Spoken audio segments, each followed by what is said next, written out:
Olá pessoal, tudo bem? Estamos na lição 17 que vai falar sobre proporcionalidade. O que é proporção, né? Já vimos em alguns outros momentos a palavra aparecer e aqui a gente vai ter a oportunidade de aprofundar e revisar um pouquinho. Então estamos lá na página 93 e ele começa já com um título bem interessante, né? Grandezas diretamente proporcionais. Antes de olhar para esse exemplo, vamos pensar em cada uma dessas palavras. O que é uma grandeza? A grandeza, eu poderia dizer que é tudo o que eu posso mensurar. Mensurar é medir. Então, a grandeza são medidas, tá? Exemplos ali de medidas: altura, peso, preço, quantidades, velocidade. Nossa, tem muitas grandezas, né? Então, tudo que você pode medir, tudo que você pode mensurar, a gente diz que é uma grandeza. Agora, o que significa ser diretamente proporcional? Primeiro, vamos pensar em proporcional. O que significa proporção?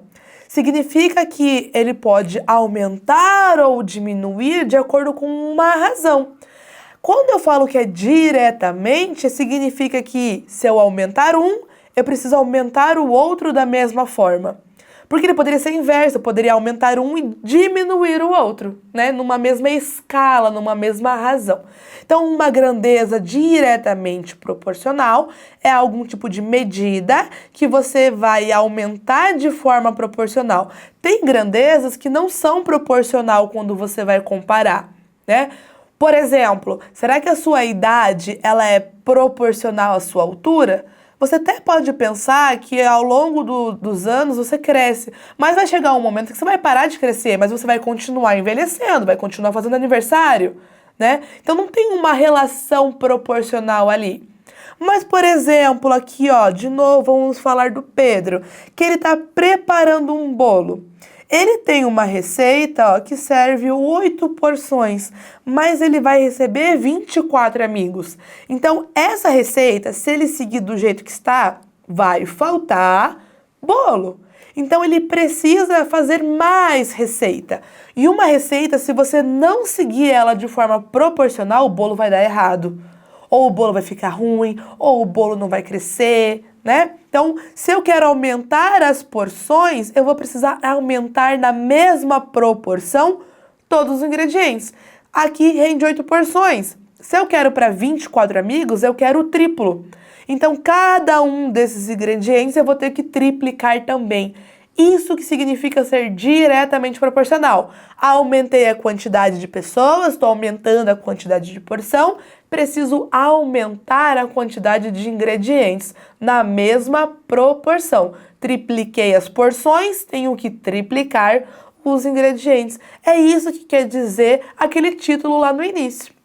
Ok? Vamos avançar aqui um pouquinho. Agora, na página 94, ele vai trazer justamente tudo isso que eu falei para vocês aqui nessa tabela. Ó. Você tem que triplicar. Então, você teria que fazer 3 bolos, 3 vezes a receita. E quando você triplica os seus ingredientes, você consegue saber o quanto você precisa comprar para fazer aquela receita e não faltar nada para ninguém.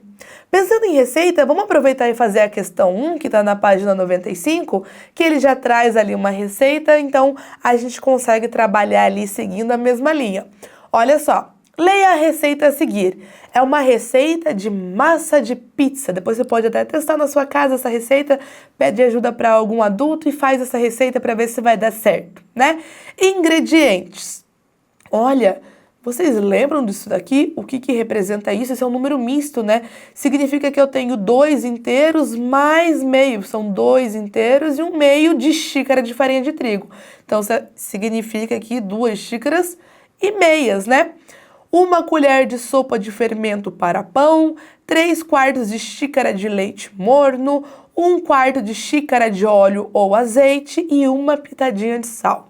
Além dos ingredientes, uma receita precisa ter um modo de preparo, porque a receita ela é uma instrução, ela vai te ensinar não só o que você precisa, mas como você precisa fazer. Então, se você não segue a sua receita, as chances de dar errado são enormes, né?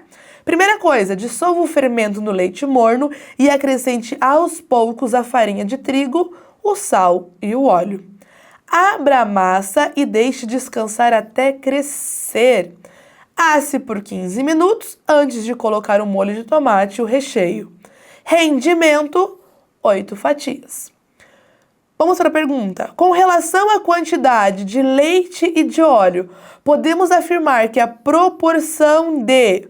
Aí a gente tem que olhar as alternativas para ver o que ele está falando. Mas olha, ele vai comparar o leite com o óleo. Então, quando eu for olhar lá para a minha questão agora, quando eu for olhar lá para os ingredientes, a gente vai precisar olhar agora aqui, ó, para o leite, para o óleo, tá?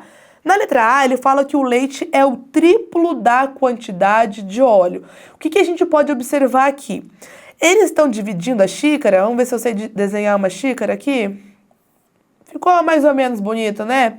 Ele tá falando ali que ele vai dividir aquela xícara em partes iguais, tá? Então, quando ele fala que são 3/4 ou 1/4, pensa que ele dividiu ali, né? 1, 2, 3, 4 porções iguais. 3/4 vai pegar 3 porções. Enquanto 1/4, ó, ele vai pegar apenas uma parte de algo que foi dividido em 4. Então, com isso, a gente já consegue perceber que realmente, né, o leite é o triplo. Não importa o denominador, só importa o numerador. Com isso, a gente já sabe que o óleo não pode ser a quarta parte. A gente viu que um é o triplo do outro, então não é a quarta parte. O leite e o óleo não são iguais, muito menos 4 vezes a quantidade de óleo. Então, a gente já conseguiu eliminar todas as outras alternativas, ok? Vamos avançar mais um pouquinho, vamos fazer mais uma questão juntos. Que tal a questão 4? Vamos lá para a página 97. Um carro consome 8 litros de gasolina para percorrer 100 quilômetros. Quantos litros ele vai ter que ter ali, né? Quantos litros ele vai consumir para percorrer 250? Olha só, por que é um caso de grandeza diretamente proporcional? Se eu vou aumentar a distância que eu vou percorrer com o meu carro, eu preciso ter mais combustível. E o que você pode fazer aqui? Tá? Vou dar uma dica, tem várias formas ali de fazer, você pode trabalhar com fração, né? Mas vamos fazer de um jeito usando um outro raciocínio. Se 8 litros servem para 100 quilômetros, eu não consigo escrever o 250 só usando 100. O que eu vou fazer? Eu vou pegar metade. Então, 4 litros fariam 50 quilômetros. Né? E agora eu vou dobrar essa quantidade para ter 200 quilômetros e somar com esse final. Então, 8 vezes 2 vai dar 16, mais 4, 20 litros. Viu como foi rápido e a gente nem precisou usar a fração nem a proporção, ok? Pessoal, eu fico por aqui e a gente se encontra no próximo vídeo.